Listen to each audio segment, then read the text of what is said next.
हा अनन्याचा जो रोल आहे तो तुम्हाला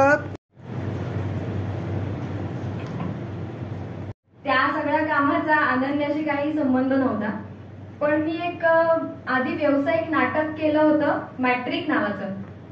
त्यात ती 10वीची मुलगी होती, पण ती आणि बोलणारी अशी होती. तर जेव्हा ही भूमिका माझ्या समोर आली तर मी बऱ्यापैकी त्या कॅरेक्टरला रिलेट करू शकत होते, जी मॅट्रिक मध्ये मी चिमणीची भूमिका केली.